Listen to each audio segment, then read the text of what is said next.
Hello everyone, welcome to Darshavi kitchen. ఈరోజు మన ఛానల్లో చామదుంపల పులుసుని ఎలా తయారు చేసుకోవాలో చూపించబోతున్నాను. ఈ చామదుంపల పులుసు తయారు చేసుకోవడం కోసం ఇక్కడ నేను అరకిలో వరకు చామదుంపలను అయితే తీసుకున్నాను. వీటిని ఒక గిన్నెలో లేదా ప్రెషర్ కుక్కర్లో వేసి ఇసుక లేకుండా కడిగి అవి మునిగినంత వరకు నీరు పోసి కొద్దిగా పసుపు ఉప్పు వేసి మూత పెట్టి హై ఫ్లేమ్ మీద ఒక 2 విజిల్స్ వరకు కుక్ చేసుకోవాలండి. ఈ చామదుంపల్ని మరీ మెత్తగా ఉడికించుకోకూడదు. చామదుంపలు ఉడికిన తర్వాత వాటిని ఒక ప్లేట్లోకి తీసుకొని పైన తొక్క అంతా తీసి ముక్కలుగా కట్ చేసుకోవాలి. ఇప్పుడు స్టవ్ మీద ఒక ప్యాన్ పెట్టి అందులో 2 టేబుల్ స్పూన్ వరకు ఆయిల్ని వేసుకోవాలి.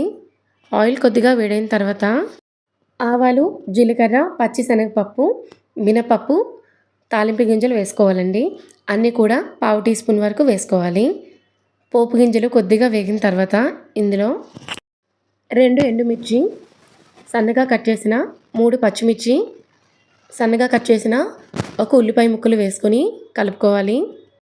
ఇందులో కొద్దిగా కరివేపాకును కూడా యాడ్ చేసుకొని ఉల్లిపాయల్ని కొంచెం మెత్తగా అయ్యేంత వరకు వేయించుకోవాలి. ఉల్లిపాయలు కూడా వేగిన తర్వాత ఇందులో 1 టీ స్పూన్ అల్లం వెల్లుల్లి పేస్ట్ని యాడ్ చేసుకోవాలి.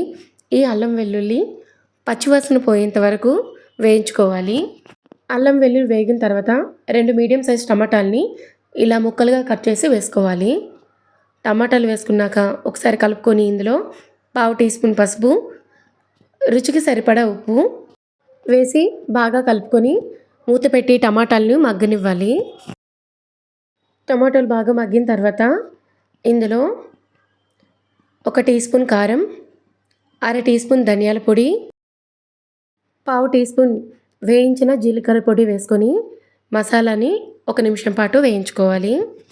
ఇవి వేగిన తర్వాత ఇందులో ఒక చిన్న నిమ్మకాయ సైజు అంతా చింతపండు నుంచి తీసిన చింతపండు రసాన్ని వేసుకోవాలి. చింతపండు రసం వేసిన తర్వాత బాగా కలుపుకొని 1 నిమిషం పాటు కొద్దిగా ఉడికించుకోవాలి. ఆ తర్వాత చామదుంప ముక్కల్ని వేసుకోవాలి. చామదుంపలు వేసుకున్న తర్వాత బాగా కలుపుకున్నాక ఒక 2 నిమిషాల పాటు అలా ఉంచాక ఇందులో 1 గ్లాస్ వరకు వాటర్ని వేసుకోవాలి. ఇప్పుడు మూత పెట్టి మంటను మీడియం ఫ్లేమ్లో ఉంచుకొని ఒక 10 నిమిషాల పాటు ఉడికించుకోవాలి. ఇంతేనండి, చామదుంపల పులుసు అనేది రెడీ అయిపోయింది.